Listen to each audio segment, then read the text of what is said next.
This is a tale of men and of their willingness to endure hardship and risk life above and beyond the call of duty in the service of country and humanity.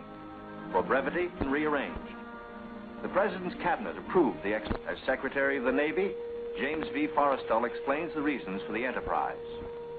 There is only one untouched reservoir of raw materials left in the world, and that's in the region known as Antarctica, an area larger than the combined area of the United States and Europe. The American government is sending a naval expedition to that region. The purpose is to train our Navy in polar operations so that it may better perform its function of preserving the peace upon the 7 seas of the world. Beyond that, the American government is seeking to do its share in the discovery and the release to the world of the unknown treasures of Antarctica in the interests of all mankind.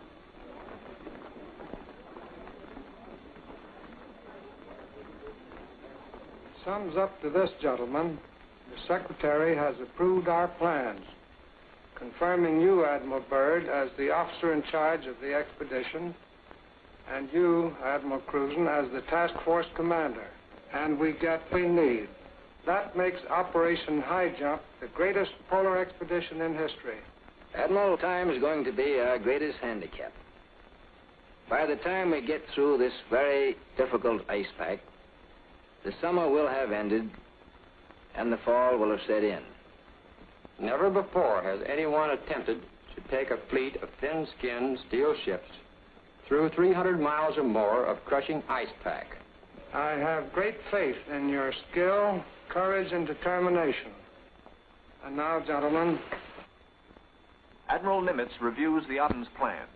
The expedition will comprise 3 groups: a central land plane group to explore the interior from Little America, and 2 seaplane groups, the eastern to map that half of the continental shoreline, and the western to map the opposite coast of Antarctica. After the original orders have been issued, 3 months of planning are needed to organize the giant venture. This is Robert Taylor speaking. At the world's greatest naval base, Norfolk, Virginia, ships of the Central and Eastern groups are loading. The flagship, Mount Olympus, equipped with powerful radio and radar, will serve as the leader's voice of command. Admirals Byrd and Cruzen come aboard to check staff preparations, food, fuel, and clothing for 4,000 men. Byrd greets staff officers who have fitted out the expedition. Not a few vessels, but a fleet. Officers and men, not hundreds, but thousands, and pilots by the score. The Chief of Staff, Captain Quackenbush, calls up the fleet's youngest recruits to meet the admirals, who name them Running Jump and High Jump.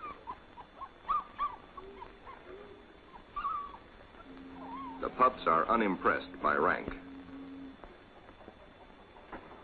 Running Jump and High Jump are first arrivals from the Chinook kennels at Wanalancet, New Hampshire, where sailors are learning the art of navigating dog sleds. Everything happens to sailors. But soon they come to understand and to love the Huskies. They watch their dogs carefully to see that they have enough to drink and enough to eat, and always at the right time. Dog Watch Bluejackets practice the patient care that will keep the dogs in prime form. Not only food, but daily attention to their eyes so that they may not suffer the dreaded Arctic snow blindness. And the inevitable vitamin pills that even dogs can't escape these days of ABCD health. The boys learn all the tricks. Tickling of the throat and a pat on the nose gets the pills down. The dog sleds are the small boats of the Antarctic. Each carries 600 pounds, with 10 dogs hauling. Each dog's harness is tailor-made, carefully fitted to avoid the chafing that has been fatal to many a sled dog at below 0 temperatures. The Husky's paws are equally important.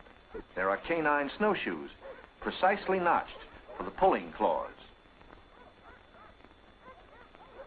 In cut-down auto chassis, the sailor drivers finish training. Huskies so often have meant life itself to Admiral Byrd that he calls them his Antarctic Life Insurance Company. From Norfolk, Admiral Cruzen sails aboard the Mount Olympus. His crews are a cross-section of the country's manhood. Admiral Byrd will follow later in the carrier, Philippine Sea. The Coast Guard icebreaker, North Wind, powerful plow horse of the expedition, backs out. The seaplane tender Pine Island is first to stand out to sea. Steaming south via the Panama Canal, the fleet must cover 12,000 miles to reach Antarctica. At the 100th meridian west, the groups are to separate, and the central group proceed to a rendezvous point at Scott Island. This is Van Heflin speaking.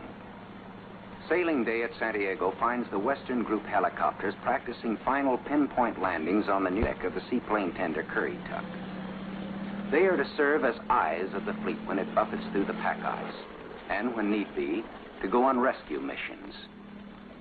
For exploration, 3 Martin Mariners, called PBMs, with a flight range of 3,000 miles, are spotted aboard the Currituck. Ships of the Western Group will proceed 10,000 miles south to the Balleny Islands, 860 miles to the west of Little America. Aboard the Mount Olympus, now heading south in the Pacific, Admiral Cruzen gives a traditional command, and up goes a strange flag. The Jolly Roger, signifying the crossing of the equator and authorizing the ancient shenanigans of the sea, whereby all landlubbers are painfully presented at King Neptune's court. The veteran shellbacks copperplate the Pollywog's interiors with a mixture of cylinder oil and chewing tobacco. Next, the Pollywog's must kiss the bosun's, the only kiss they'll have for many a long month.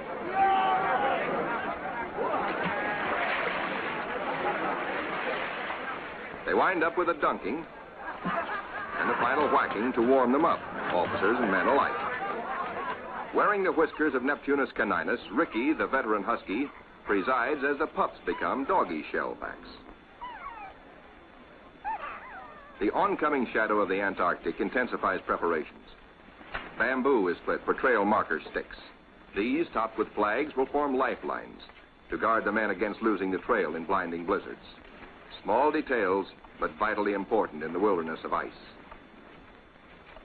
The dogs are inoculated against infection. Now the serious business of the sea takes over.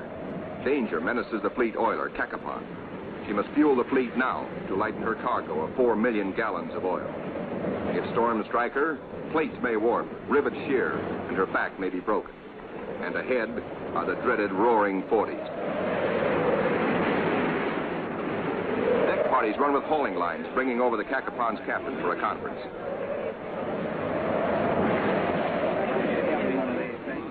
The ships are still on course, forging ahead. But the Cacapon's salty skipper smells storm coming. Few ships travel this lonely ocean, so there are no weather reports.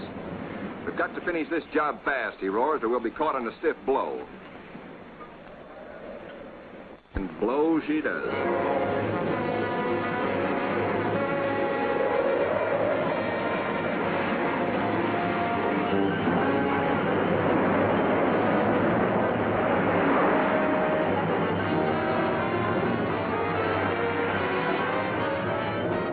Dawn and clearing skies, but still the gale blows hard.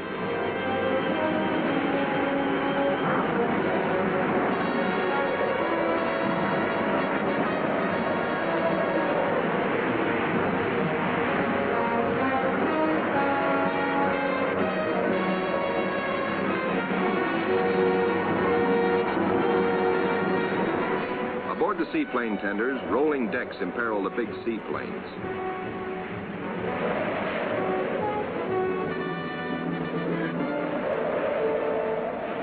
Deeper.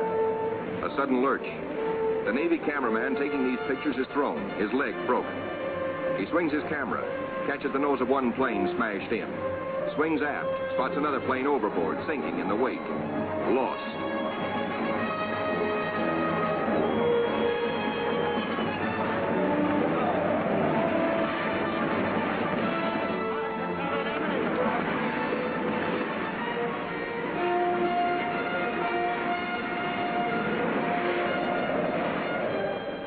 There's no loss of life, but below, in sick bay, the surgeons are busy with the injured. Today, with Navy's modern science, an injured seaman is soon up and about. We go back now to Norfolk and sailing day for Admiral Byrd. 6 DC-3s, called R-4Ds by the Navy, make the longest taxi run in Navy Yard history, each with crewmen riding the tips of their 98-foot wings. Poles and buildings have been removed to clear their way to the 30,000-ton carrier, Philippine Sea. Admiral Byrd will sail the carrier close to the edge of the pack ice, then fly his 6 30,000-pound land planes from her deck, 800 miles across the pack to Little America. A daring and dangerous plan. But precedent was made in 1942 by Jimmy Doolittle in his much smaller B-25s, Tokyo bound from the carrier Hornet.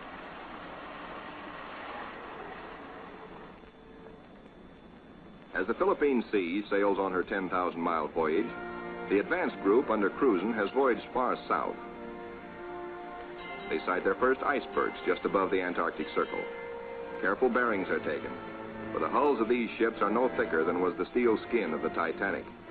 The treacherous ice is the enemy now as then, but danger is the sailor's business. His delight is in preserving home traditions, the Christmas tree and Christmas dinner.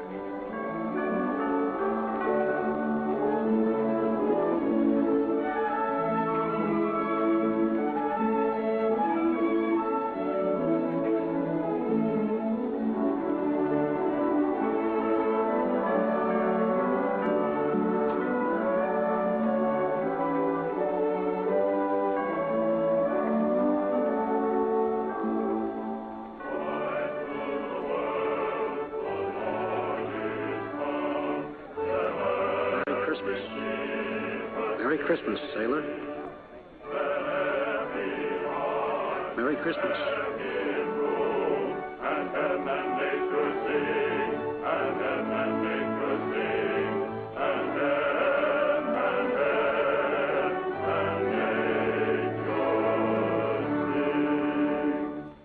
All the while, engines throb, taking the central group deeper into icebound seas.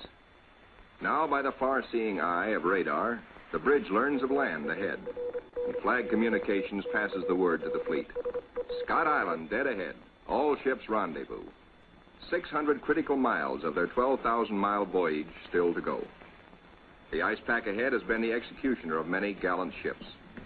Cruzen summons captains and executive officers for a staff conference. While the staff confers, a small landing boat sets off for Scott Island, named in honor of the heroic British explorer, Captain Robert Falcon Scott, who lost his life a generation ago trying to fight his way back from the South Pole.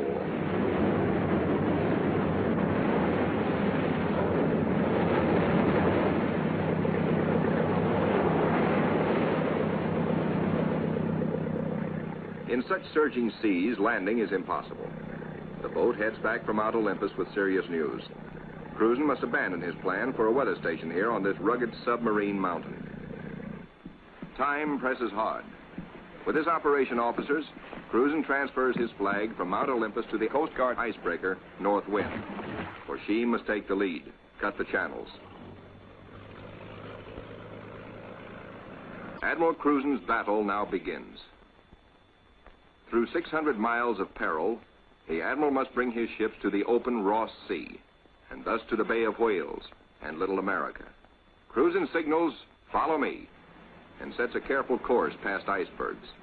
There she blows, sings the lookout. There she breaches, close aboard. These huge whales measure up to 80 feet long, and each yields oil worth more than $2,000. The radar watch informs the bridge they have picked up a big ship, a Norwegian whaler, with her killer craft in close company. The Norsemen report the heaviest ice pack in 40 years. This year, they tell the Americans they're staying to the north of the ice. The Norwegian captain urges, exercise extreme caution. The American fleet proceeds. Here is the most treacherous navigation in all the 7 seas, with every floe, every berg a potential killer of ships. 7/8 of a berg lies underwater. Its jutting ice foot can slice into a ship like a can opener into a can. Ahead, the sky shows white streaks, the telltale ice blink, the warning reflection in the sky of the great pack. The ships meet their first tabular, the tabletop berg found only in the Antarctic.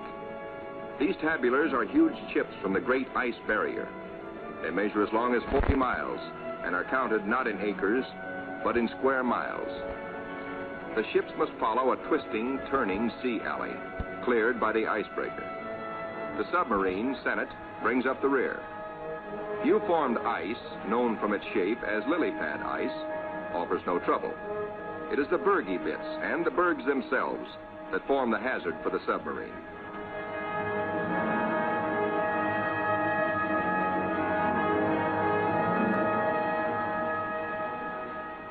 A little Adelie penguin comes aboard as pilot.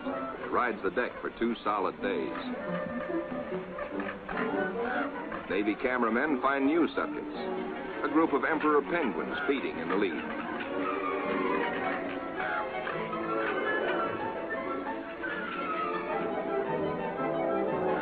Lookouts spot a flock of snow petrels, those hardiest of birds.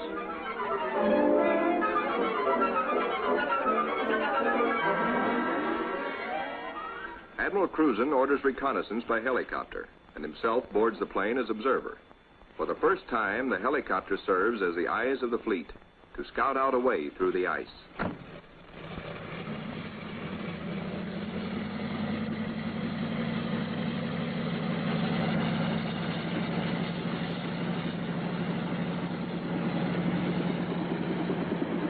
Somewhere to the south, Cruzen hopes to locate better going, perhaps a lead heading toward Little America. Beyond the brash ice, the isolated lakes. At last, he sees his lead. Reconnaissance by helicopter has paid off. And just in time, for the helicopter's gas is running low. The long practice hours of pinpoint landing have not been wasted. The Admiral is safely back aboard. Cruzen changes course to head the fleet toward his lead. No open roadstead here, no channel markers. The turn is difficult for the big ships. Now to the men of the fleet comes one of nature's weirdest pictures, the Antarctic twilight. Eerie greens and pastel blues. Men who look grow silent, but long remember.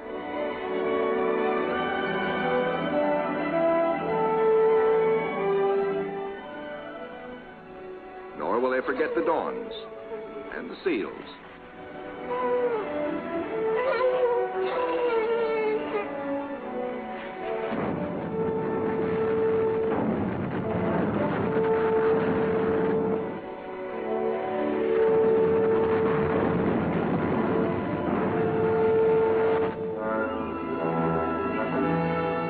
Through the pack was to have taken 3 or 4 days, but a week has passed, and the task force has made only 100 of the 600 miles across the pack. An emergency radio to the north wind summons instant help. The submarine, Senate, is caught. The jaws of 2 ponderous pressure flows have closed in, locking her in a white vice. The submarine is in acute danger of being sunk.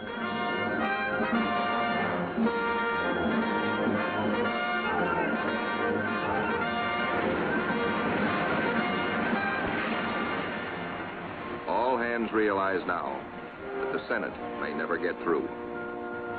Cruzen signals, resume course.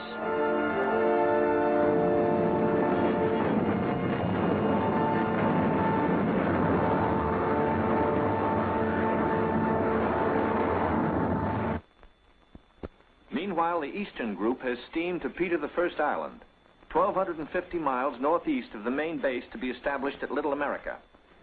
The Eastern Group's seaplane tender, Pine Island, sends a helicopter to scout the rugged coast. Hope is fulfilled when she relocates Scott's 37-year-old camp. This was the base for the ill-fated Britain's expeditions at the turn of the century. While the helicopter waits, the Americans look over the hut, finding only an abandoned sled. But back at the Pine Island, the helicopter meets trouble. Her rotors, heavy with ice, fail. She crashes only a few feet from the safety of the landing deck. Within seconds, the Pine Island's crash boat reaches the sinking helicopter. The rescue crewmen, drilled for just such an emergency, yank Captain Dufek and his pilot safely aboard. Back at the Central Group, danger increases for the submarine. Crushing ice is now riding up over her decks. She is solidly frozen in.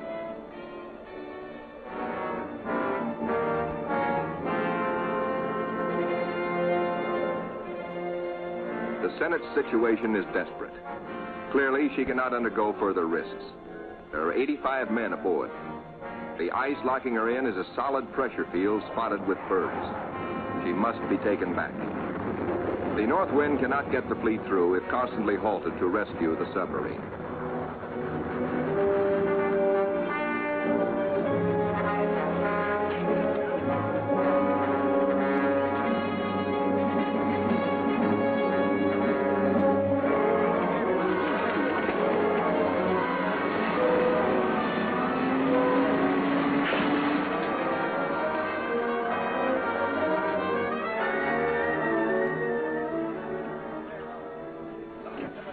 The Coast Guard icebreaker, North Wind, with Admiral Cruzen in operational command, leaves the ships to await her return from the 400-mile round trip, towing the battered submarine, the Senate, north to the safety of the open sea.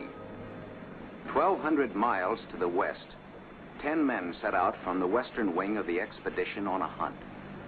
For one of the seaplane tender Currituck's missions is to bring back specimens for the Federal Fish and Wildlife Commission.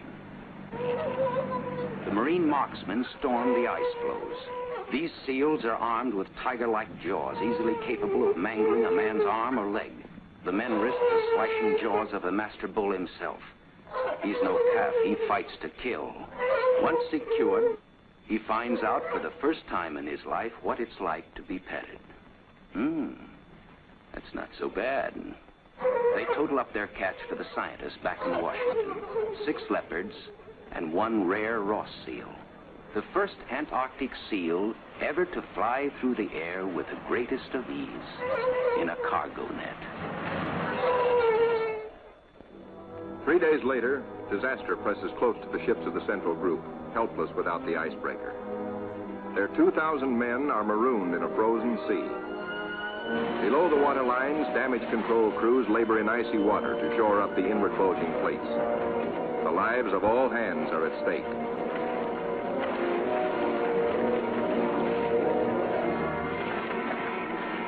The radio flashes an SOS to Cruzen 200 miles to the north. Quickly, he orders the submarine to go on by herself to Scott Island and there operate as a weather reporting station. And now begins a race against time well worthy of high place in the traditions of the United States Coast Guard.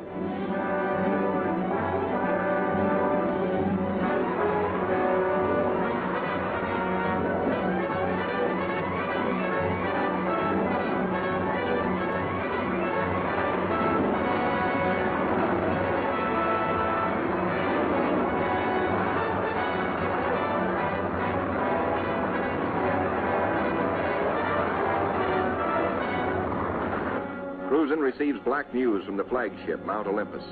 Already 5 frames forward stove in, more weakening.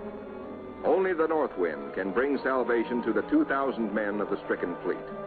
Dr. Seipel, Army ice veteran, volunteers to test the floes. If the ships must be abandoned, will the ice support the survivors? Cruzen awaits Dr. Seipel's verdict. Seipel reports the ice cannot be trusted.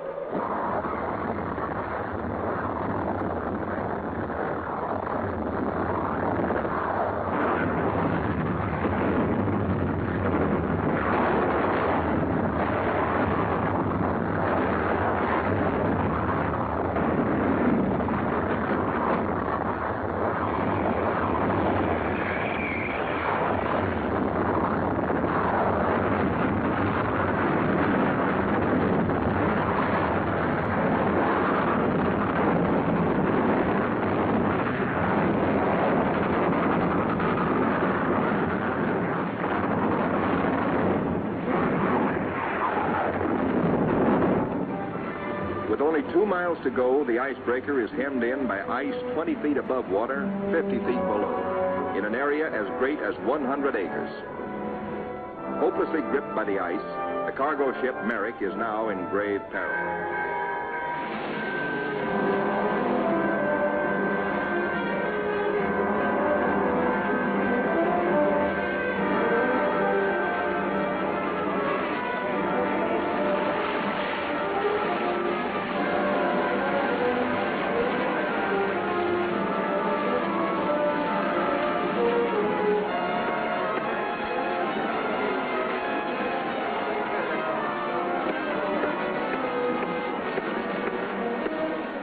From the icebreaker, the fleet is now in sight over the pressure ridges.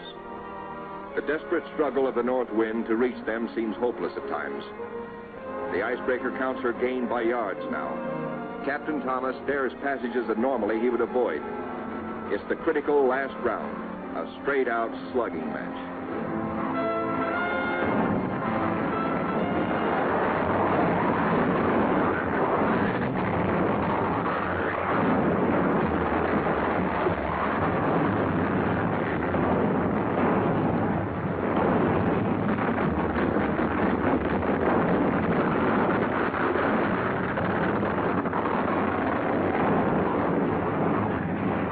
The north wind reaches the nearest ship, the Yancey.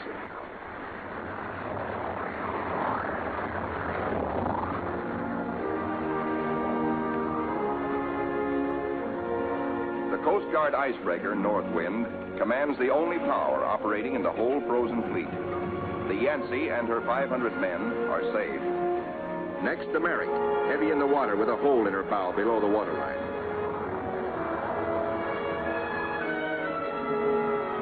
The north wind reaches the flagship, Mount Olympus, cuts her free. The fleet has survived. 2,000 weary American sailors are safe. Beyond the great ice whirlpool that held them fast, they steamed through the southern edge of the pack, through to the open waters of the Ross Sea, and little America dead ahead. Word of the deliverance of Admiral Cruzen's men reaches Admiral Byrd aboard the carrier Philippine Sea as she passes through the Panama Canal, Pacific bound. Officers watch sharply. The glove-tight fit of the 750-foot hull requires that the ship be kept exactly ruler-edge true to the sides of the lock. The Philippine Sea navigates the canal in a day. As she heads south in the Pacific, Admiral Byrd devotes all his time to the flight ahead, perilous but of vital importance to naval aviation. Never before have such huge planes attempted carrier-deck takeoffs. Never before have wheels and skis been combined in one landing gear. The wheels for deck takeoffs and the skis for landings on ice. The grave risk is that one may interfere with the other and bring disaster.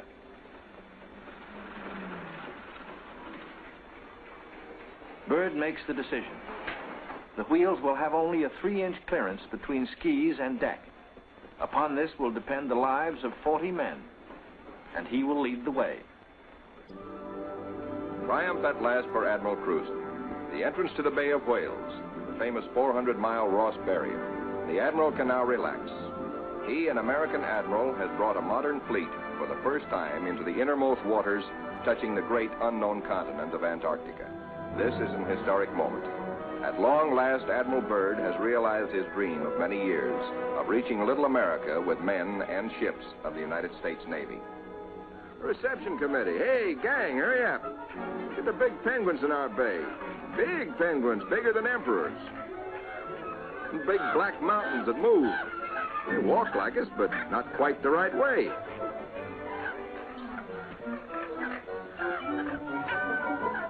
Come on, gang. We gotta go see what gives.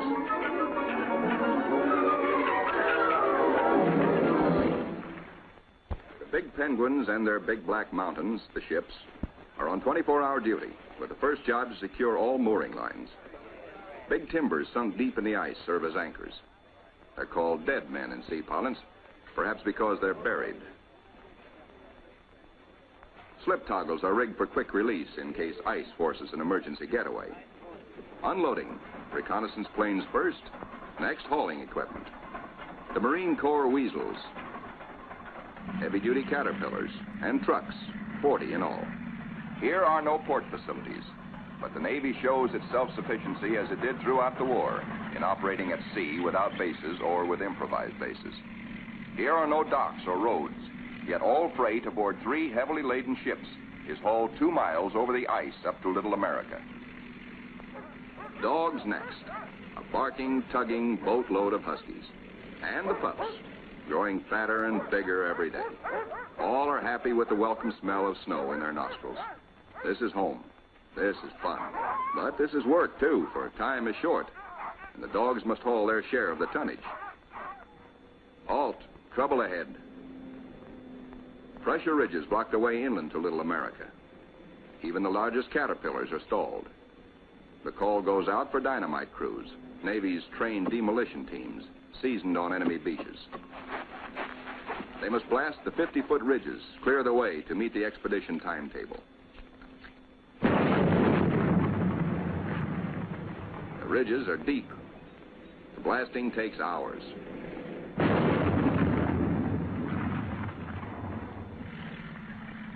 Seabees and their bulldozers follow, smooth out the road for the big cats. In 2 hours, they bridge crevasses 100 feet deep. And so 10,000 tons of gear, brought down by the cargo ships, start moving up to Little America. Work goes steadily forward. Seabees, with all hands helping, use every one of the 24 hours of daylight in the South Pole summer. Caterpillars with snowshoe oversized treads accomplish in hours the work that in old days hundreds of dogs could do only in weeks. Airstrips, smoothed out with drags, take high priority. Byrd has flashed word from the Philippine Sea, now standing by off the pack ice, that he's ready to fly his R-4Ds in. It's up to the work parties to make up the time lost in the pack ice. Up to these men to work while gusty winds drive flesh-cutting gravel-like snow across the open, or to dig deep for storehouse foundations. Food dumps grow steadily. Here is the favorite hangout of the veteran husky, Ricky. Born at Little America 12 years before, and still hungry. Each hour brings other buildings to completion. Knockdown Wanigans grow magically, and the Air Headquarters Quonset is ready. Snow blocks are dug out for windbreaker walls. These blocks are the adobe of Little America. Good idea, squawks the sidewalk superintendent of the base. Good idea. These big penguins do right well to bear in mind that when she blows down here, she's liable to blow your eyelashes off. The little Adderley shows no fear. What? Smoke? Silly idea. The ships are all but emptied. The Caterpillars and Go Devils live up to their wartime good name. Within 70 hours, the Seabees are hauling in the last 500 tons of essentials. Only a few more cases to be broken out. The local waterworks is the pride of the Seabees. 3 GI cans of snow produce 1 can of water, purest in the world. You keep your furnace going, it makes steam, which melts snow, which makes water. Simple. Simple once CB Engineering in Washington had figured it out before ever the first ship left port. And now, the ordered streets of a tent city that is Little America the Fourth come into being where 3 days before the primeval snow lay unbroken. The church flag on the first Sunday signifies a pause for prayers. After the last Mass, and after the Protestant and Jewish services, the off-duty sailors have but one thought. Transportation has but one terminal, the mess hall, the best dinner of the week, as ancient Navy tradition always has decreed. Admirals and captains wait their turn in the chow line with the men. Inside, plates are loaded. Roast beef, rich gravy, high mounds of mashed potatoes, flaky pie. Life looks up again. A cigarette, good coffee. 5 miles east of Little America, a seal herd, 500 strong, has its feeding ground amongst pressure ridges and in deep crevasses. Ricky, as a pup, played the game of run, seal, run, and he hasn't forgotten. The seal wallops with his tail. Ricky's 12-year-old teeth are not so good on the slippery, wet hide of the 600-pound Waddell. Mr. Seal decides he's had enough. He scuttles down his escape hatch to the water below. Chow time. The only seals killed are for dog meat, especially good because it insures against scurvy. The pups smell their dinner coming and let their handler plainly know they want it, right now. They're only a few months old and forever hungry. Yet soon they will be pulling more than their weight in the sledge traces. They like their meat red and will fight for it. The flagship flashes word by radio to the carrier Philippine Sea.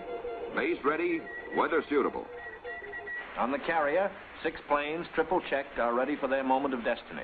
Admiral Byrd has given the pilots a final briefing. Everything depends on split-second timing. Pilots, man your plane. No 3,000-foot runway here. Only a scant 300 feet.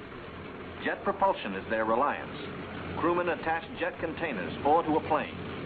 These JATO bottles are packed with flaming power.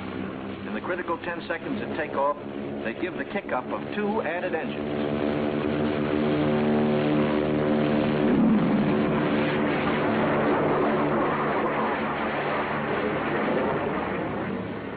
Byrd is airborne in exactly 100 feet.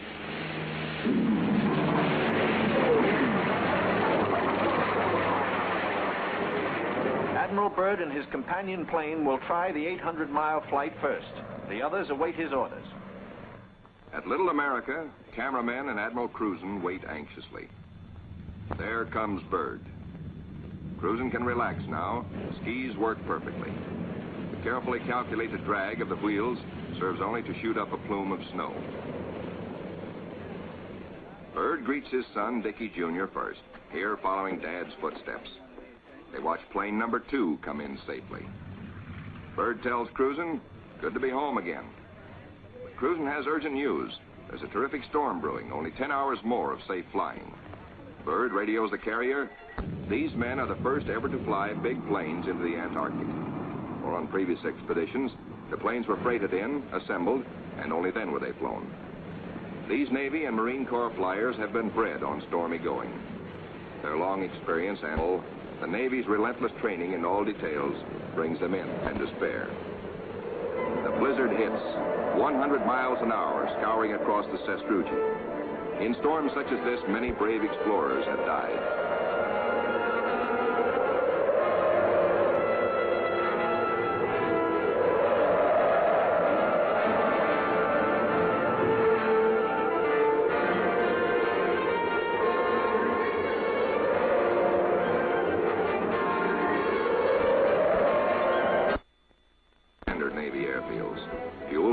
Must be hand-dragged, hand-pumped, hand-fed, with the temperature far below freezing. The chow wagon, the never-failing CB tractor, gives the work parties a lift back to the mess tent for hot coffee, food, and warmth. Only the Navy, Marine Corps, Coast Guard, and Army cameramen who made this official record know the price they paid for these blizzard films. They covered the Pacific battles for posterity. This cold day, they froze their withers to make these first films of an Antarctic blizzard. Little America digs out. The planes still stand on the line uninjured. Icicles and snow to be cleared off, but no plane blown away. Lashings held. Tent City intact proved out the technique of survival evolved by Byrd in a lifetime of exploration. Not intent when...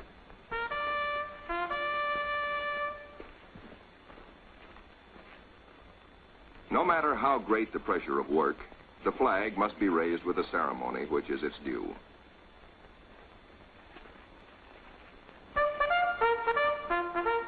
Admiral Byrd declares Little America IV in full operating commission. The Admiral and the party ride Weasels 12 miles south to visit his earliest camp, for the radio towers.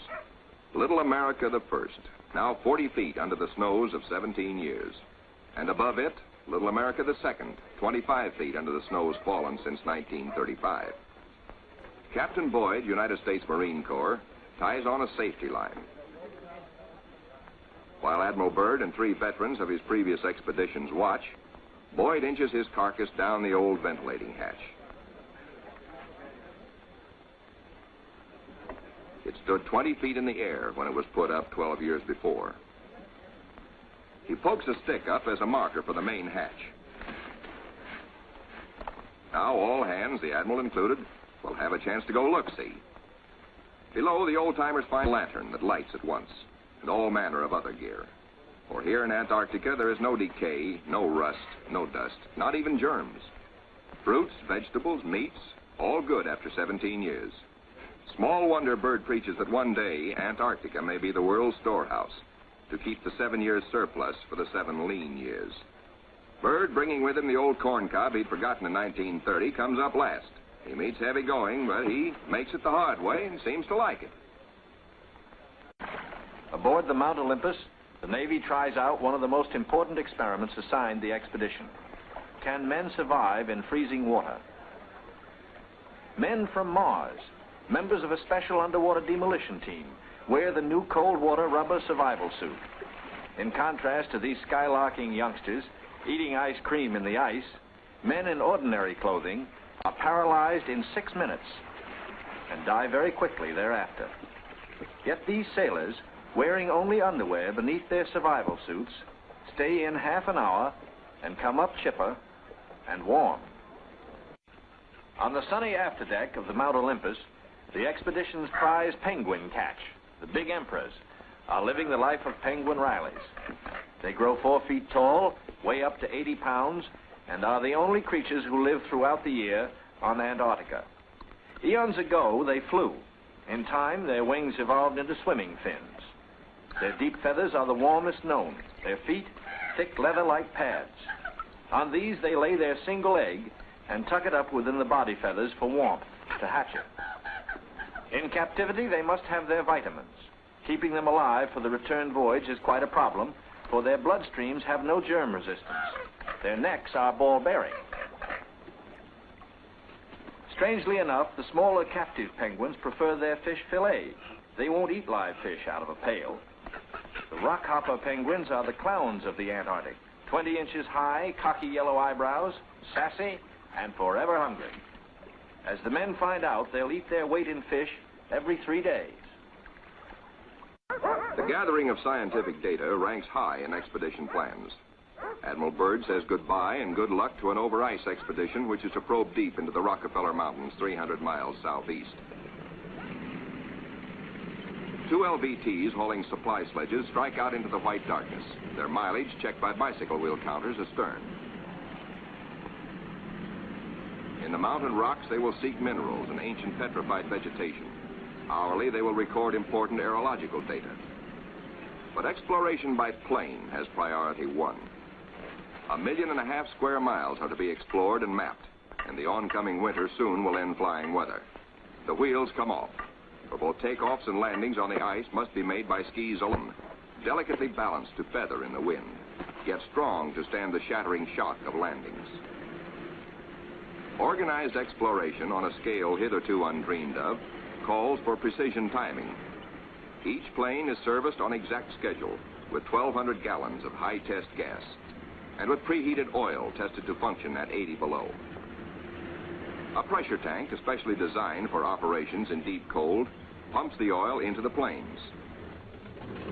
Daily flights begin. Each plane has a definite sector to explore, a definite timetable, a definite radio report schedule. While the weather holds, flights operate around the clock. For emergencies, the LVTs cache provisions and fuel at the limit of their range. To aviators forced down, to rescue planes sent out to bring them in, these cairns may offer the one hope and may mean ultimate survival. 1,200 miles to the east, the Eastern Group vessels and planes are exploring the mysterious Phantom Coast. Aboard the destroyer Bronson, the commander of the Eastern Group, Captain George Dufek, makes an exploration voyage. He sails close in to Mount Erebus, 14,000 feet above the sea. It is the only known active volcano near the South Pole. Captain Dufek, his mission accomplished, returns to rendezvous with the seaplane tender Pine Island. Personnel transfers to the destroyer must be made by breeches buoy because of rough seas. This officer would probably prefer a boat. The deep roll and the destroyer's outward flaring bow force the handling crew to wait for the exact moment to haul inboard, lest the man be dashed against the ship's side and killed. It is Captain Dufek's turn next. The line is set higher. The seas run stronger. The ships roll dangerously apart.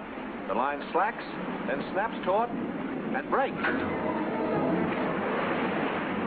A 50-foot plunge downward. Dufek disappears.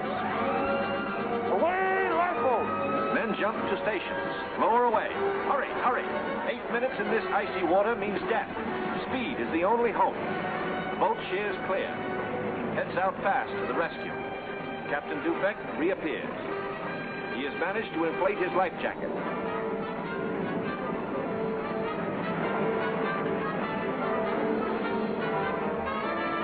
"7 minutes gone. Dufek grabs the lifeline. The seaman clutches him. By a margin of seconds, he is saved. 1,500 miles west of Little America, the Currituck and her western group are off the Shackleton ice shelf, circling the Sunset Coast. The western group commander, Captain Bond, gives pilots and plane crews a last briefing on Antarctic dangers and the technique of survival if forced down. The flight about to start is the longest and most important so far for the western group. Before takeoff, survival gear is checked. Gear to keep 9 men alive for 100 days. Food, drugs, sleds, sleeping bags. On the water, the great PBM makes her takeoff run. Her jet assist bottles blast. She lifts quickly into the air and circles the Currituck once. Jet assist bottles, their work done, are dropped and make a salvo splash. The pilot, Commander David E. Bunger, wipes his frosted windshield, a constant source of trouble in polar flying.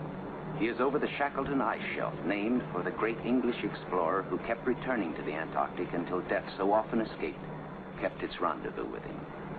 The smooth shelf roughens. Dark rocks, called nunataks, appear above the ice. Then rugged mountain ranges as far as the eye can see. Bunger leans forward in amazement. His eyes have caught a sudden and unbelievable change in scenery. The universal white has turned to chocolate brown, dotted with blue. A cameraman goes into action. 300 square miles of land without snow. Land that might be in New Mexico or Arizona. Pictures alone will prove Bunger has discovered a warm oasis in the shadow of the pole. It is for such supreme moments as this that men brave the hardships of exploration. The astounding, undreamed-of fact is that they are over a chain of warm water lakes whose shores, except for small patches, are free of ice and snow. Commander Bunger circles the largest lake in sight, 5 miles long. He comes in to make a landing. Water temperatures must be recorded. Samples taken. He finds the water fresh, the temperature 38 degrees Fahrenheit. On the shores are vast deposits of coal and of minerals of the utmost importance to civilization. Aside from their headline discovery, Bunger and his men have another good reason for hustling home to the Currituck. A long-awaited ceremony is in progress. The whole fleet awaits news of the all-Western Beard Derby. The Currituck skipper, Captain Clark, is judge. His salute of the day is right corner mustache, twist. The captain awards prizes to the winners, enlisted men and officers alike, the champions in the first Antarctic Beard Derby. To the most handsome,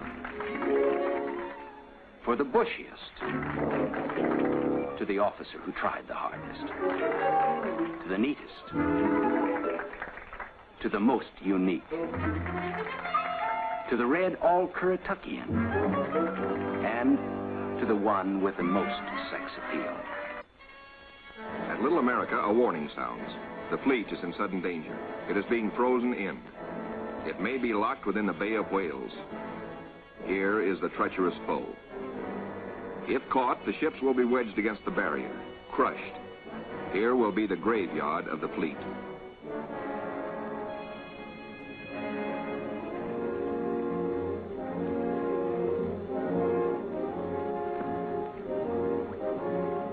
Coast Guard icebreaker Northwind goes into action, ramming, backing, ramming again to break up the crushing floes. Landing craft work frantically to loosen the ice around the ships so propellers may turn without shearing off. One by one, the ships are cleared. Get underway. Byrd remains behind with 197 volunteers in grave problems. His most important exploration flights will now lack the powerful directional radio of the Mount Olympus. To get his men out, he must hope the icebreaker can crash her way back in time. Otherwise, he and his men will be frozen in for the 9 sunless months of the dark, treacherous Antarctic winter. Marooned, Admiral Byrd and his staff plan the big flight to the South Pole and far beyond. This is the culmination, the last mass flight. 4 planes spanning out over a continent of unknown territory larger than Texas, California, and Arizona combined. Over freezing wastes without people, without life, without vegetation. Nature's most formidable challenge to man. The 4 planes are gassed up, all controls triple-checked, motors heated. For they face cold as extreme as 60 below, unrelenting, murderous. Photographic units lead the parade of science to the planes. Each is a flying laboratory. The cameras are the Trimetragons and the K-17s that spied out enemy secrets during the war. Now each plane carries 250 pounds of film to record some of nature's last great mysteries. The war's secret radar magnetic detectors are here too, bolted on like bombs. In war, their electronic impulses spotted minefields buried deep under the surface. Now they will read far below the ice, detect and identify minerals, coal, iron, and precious ores. Byrd gets the words, "Ready, sir." He boards the leading plane, gives the command, "Take off." Crews hasten to rock the ships and thus free the skis frozen to the ice. Now all the work that has gone before, the planning, the task of preparing ships, of training men, the perilous voyage through the ice, now all of these investments of time and sometimes of suffering are come into focus. Takeoffs were non-stop flights over the desolate, danger-studded wastes of Antarctica. Flights of great distance, the equivalent of, back at home, winging non-stop from the Canadian border to the Gulf of Mexico. Aviation is all important in the Navy's Antarctic exploration, just as aviation is all important in a modern Navy that must be strong under and above the sea, as well as on it. Out over the shelf ice, Byrd leads his 4 planes in the long climb over pressure ridge areas, heading for the polar plateau, 10,000 feet up. Below are no landing fields, only deep crevasses, pressure ridges 100 feet high, instant destruction for a plane forced down. Byrd pioneered the first South Pole flight in 1929. He applies again the practice of constant vigilance, careful calculations that assured his earlier successes. Over this cruel country, Byrd flies today at 3 miles a minute. In earlier explorations, 3 miles in one day was frequently the utmost for Shackleton and Scott for Britain, Amundsen for Norway, and Byrd himself for America. The Beardmore Glacier, 200 miles long, 50 wide. 1,000 feet deep, who knows? Byrd checks position by the sun compass. The glacier signals the South Pole itself. Here, Byrd drops the flags of the United Nations, carefully boxed, a symbol of America's goodwill to all nations. Now beyond the pole, Byrd focuses his cameras and magnetic detectors on land new to him and to all mankind. In eastern group waters, the seaplane tender Pine Island swings out a plane, listed on the fleet's roster as Mariner George 1. Crew members look out. No shadow of coming disaster troubles their young faces. Captain Caldwell, observer. Lieutenant J.G. Frenchy LeBlanc, pilot in command. Lieutenant J.G. Bill Kearns, co-pilot. Ensign Lopez, navigator. And a crew of 5 take off to map the treacherous Phantom coast.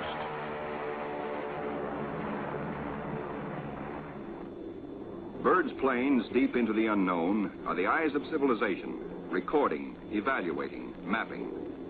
Plateaus, mountain ranges, with peaks 20,000 feet above sea level.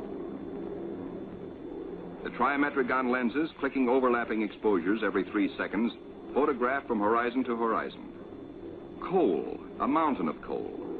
Byrd later declares Antarctic mines, if once tapped, could supply the world's coal needs for centuries. These official motion pictures can give only a cross-section of the miles of photographic records accumulated on this expedition by the Navy. The exposed mapping film will take 5 years to assemble. Amplifying these are the radar magnetic detectors, accurately recording mineral discoveries of immense value for the future use of all mankind. England, Norway, South Africa, Australia, New Zealand, South American countries, and Soviet Russia are claiming Antarctic territory. The United States recognizes no claim, and so far has made no formal claims for itself. But international policies cannot concern the Admiral now. His duty is to keep his flying laboratories functioning, to fulfill his dream of a lifetime. word, gas half gone, sir, comes from the engineer tabulating fuel tank readings. Byrd radios his pilots, return to base. By the third leg of their triangular course, the planes head back for Little America. Byrd's plane takes the widest swing fuel permits as the lenses of the Tri-Mets continue recording new territory. This is the last big flight. Byrd is determined to record the maximum possible. One by one, the planes swing in over Tent City. Flight operations checks them in and safely down. Plane 2, plane 3, plane 4. But not plane 1. Byrd's plane is yet to be accounted for. Byrd is missing. Out over the ice, Byrd is in trouble. His starboard engine is cutting out, now stops. His one remaining engine is losing power. The altimeter needle starts dropping down. The plane is losing altitude. All 4D1 to base. All 4D1 to base. Position Q5. Engine out. Losing altitude. The base prepares for rescue operations.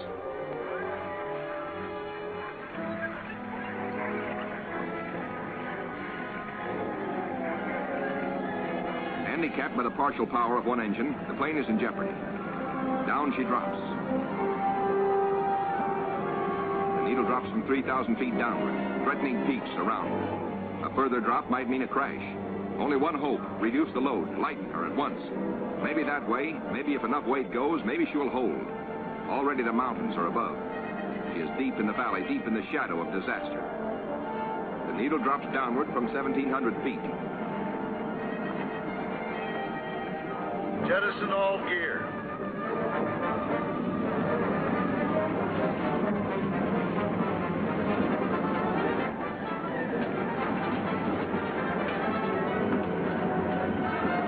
Only the precious films and records are saved. The gamble is life or death.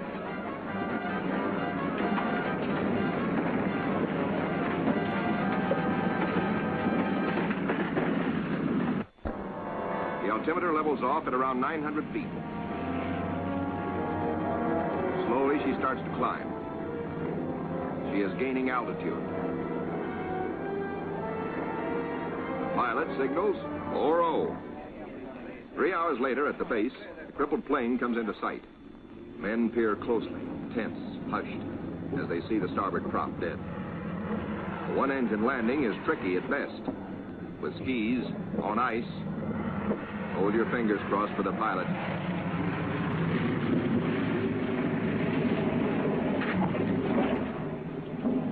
Safe, safe, good going.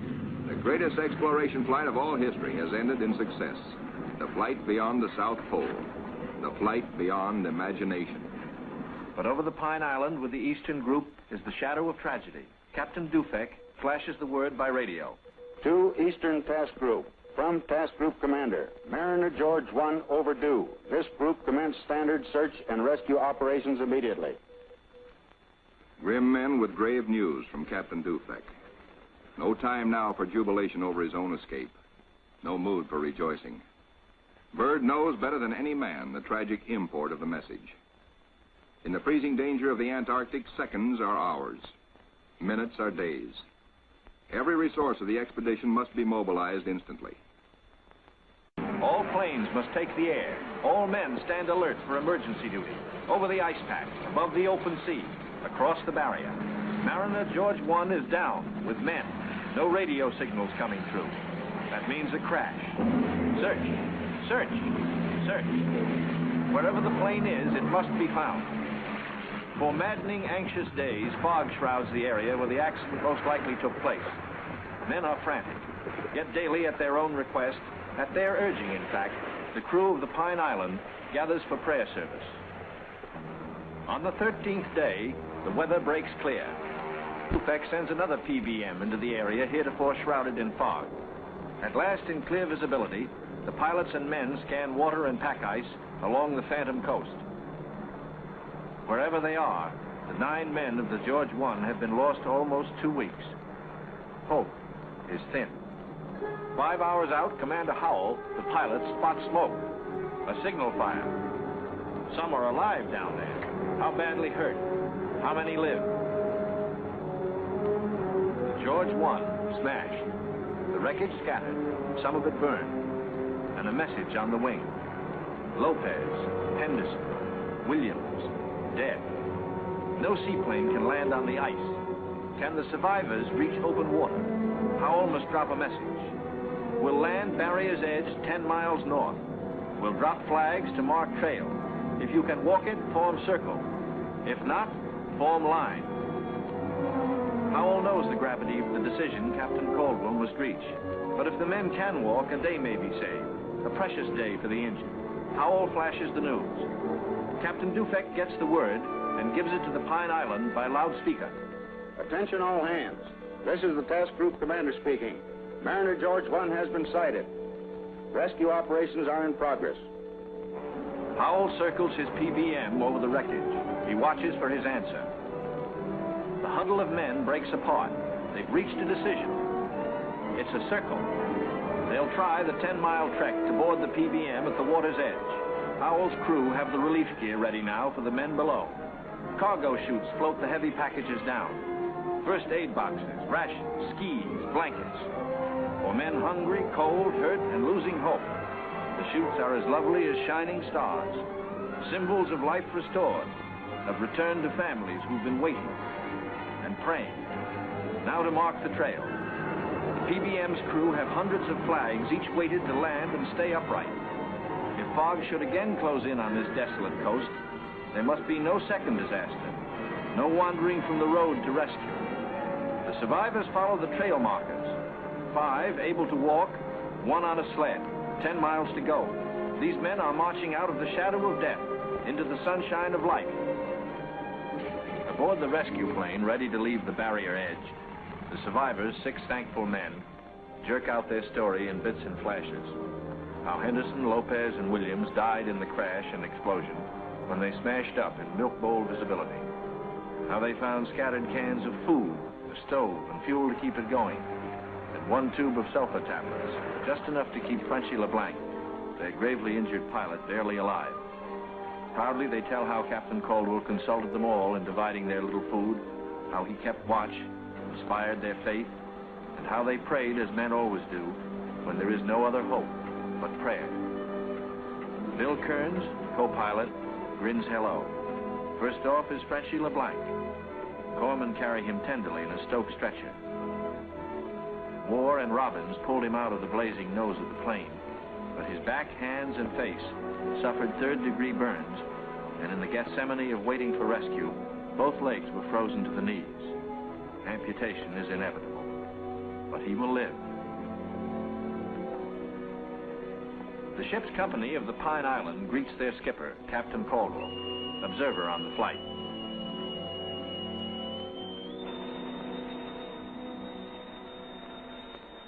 He says no ship ever looked so good to him as his own command, as again he sets foot on her decks. His executive officer greets him with sincere affection. Captain Dufek warmly welcomes the survivors. Co-pilot Kearns, his broken arm in a sling. McCarty, the photographer. Ward, the radio operator. And smiling Shorty Robbins, the motor mech. Ahead is warmth, a hot bath, clean sheets, and long hours of restoring sleep. And perhaps first, a moment to splice the main brace, by which good sailors mean a ration of medicinal spirits. Bourbon to you.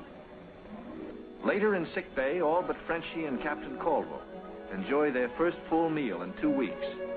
Kearns will go to Georgetown University to study for a career in diplomacy. McCarthy, who has a wife and 2 children in Sonoma, sunny California, beams happily. Robbins, who was the wheel horse in those desperate days, figures to keep on flying. He still loves it. And War knows that he will marry his school teacher sweetheart back in Reading, Pennsylvania. News of the rescue finds the icebreaker with Admiral Cruzen fighting her way through thickening ice to pick up Admiral Byrd and his men at Little America. Byrd is radioed for all speed. At the base, the Admiral supervises Operation Secure. All essential records and scientific instruments are to be taken home. The planes must remain. They are stripped down with the hope that another American expedition in a future year may find them of use. Supply dumps are marked by poles. And now through the capes comes the old reliable workhorse, the icebreaker. Final loading is the order. All roads lead to the bay, the last trip down. The last long trek through the snow for the big Go Devil sledges, loaded with men and equipment. The excitement that always comes with sailing infects all hands, including the dogs. They sniff something important is in the wind. With normal quarters for 75, the icebreaker must jam aboard the additional 197 men of the base party until, after the voyage north, she can transfer personnel to the big ships awaiting her at Scott Island. Byrd is among the last aboard. He can now report to Admiral Nimitz, Operation High Jump completed. Our men have achieved accomplishments unparalleled in the history of discovery. Our central group has flown far beyond the South Pole, mapped 1/3 million square miles never before seen by man. Our eastern group mapped 3,000 miles of coast and charted 40,000 square miles of coastal ocean areas hitherto unknown. Our western group, flying hundreds of air hours, mapped the 4,000-mile Sunset Coast, made the amazing discovery of warm land in Antarctica. In all, the expedition explored more than 1.5 million square miles. Our scientists, by use of the radar magnetic detector, have pinpointed fabulous treasures and resources of great significance for all mankind. The men who did the job, Navy, Army, Air Corps, Marine Corps, Coast Guard, and scientists, are going home. Tired men, the rear guard of Admiral Byrd's intrepid 4,000, veterans of the Antarctic, trained to combat the sub-zero enemy of the polar continent.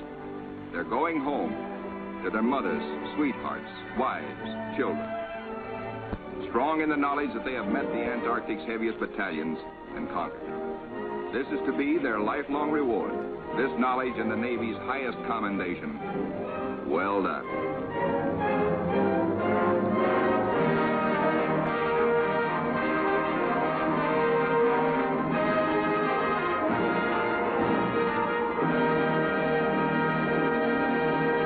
Colony Islands, 860 miles to the west of Little America. Aboard the Mount Olympus, now heading south in the Pacific, Admiral Cruzen gives a traditional command, and up goes a strange flag. The Jolly Roger, signifying the crossing of the equator and authorizing the ancient shenanigans of the sea, whereby all landlubbers are painfully presented at King Neptune's court. The veteran shellbacks copperplate the Pollywog's interiors with a mixture of cylinder oil and chewing tobacco. Next, the Pollywog's must kiss the bosun's, the only kiss they'll have for many a long month.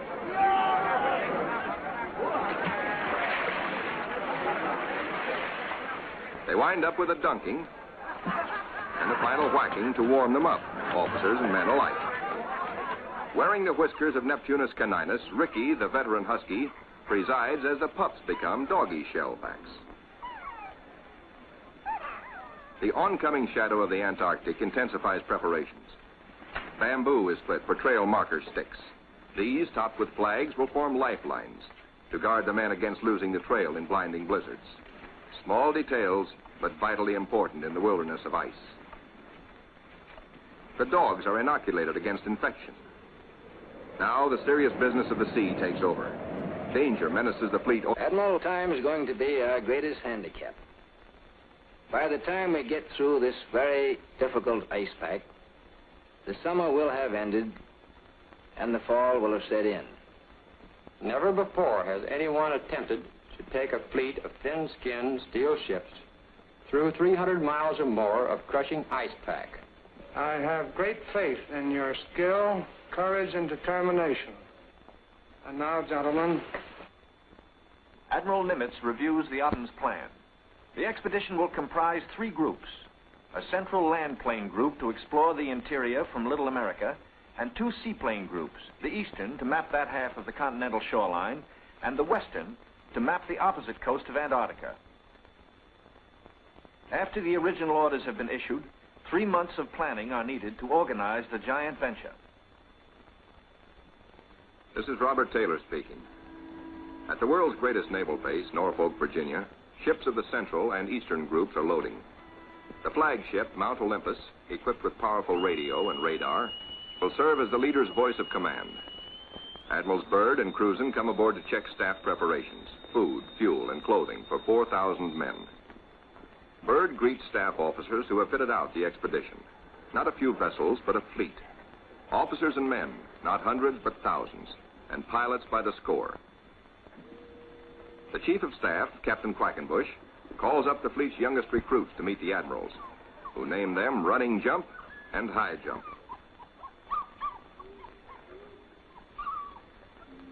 The pups are unimpressed by rank. Running Jump and High Jump are first arrivals from the Chinook kennels at Wanalancet, New Hampshire, where sailors are learning the art of navigating dog sleds. Everything happens to sailors. But soon they come to understand and to love the Huskies. They watch their dogs carefully to see that they have enough to drink and enough to eat, and always at the right time. The Dog Watch Bluejackets practice the patient care that will keep the dogs in prime form. Not only food, but daily attention to their eyes so that they may not suffer the dreaded Arctic snow blindness.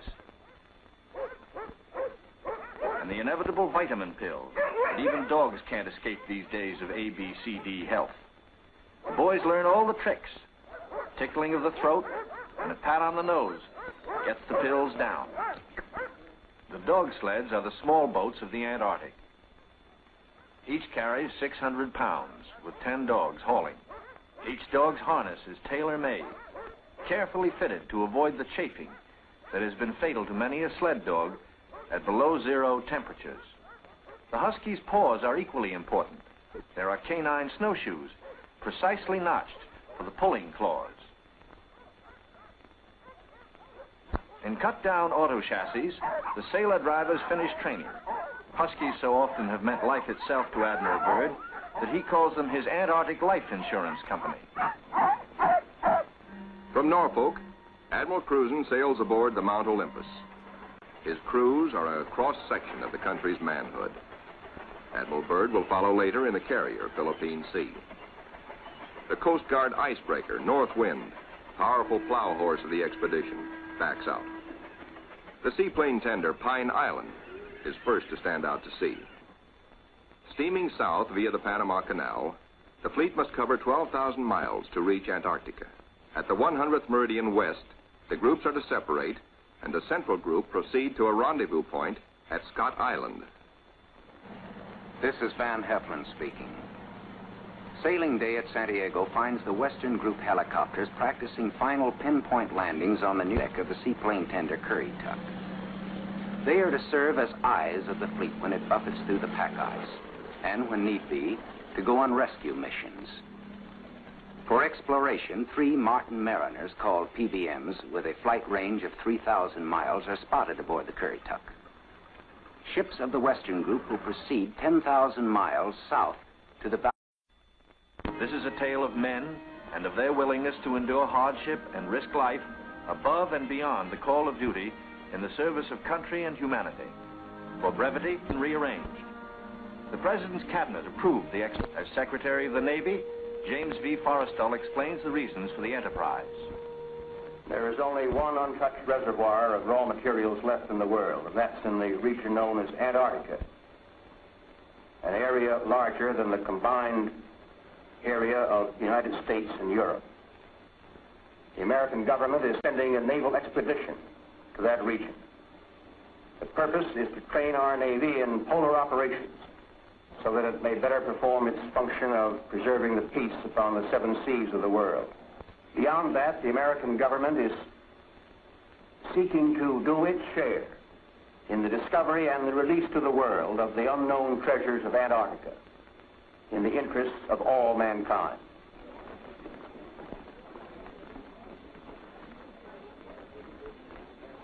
Sums up to this, gentlemen. The Secretary has approved our plans, confirming you, Admiral Byrd, as the officer in charge of the expedition, and you, Admiral Cruzen, as the task force commander. And we get what we need. That makes Operation High Jump the greatest polar expedition in history.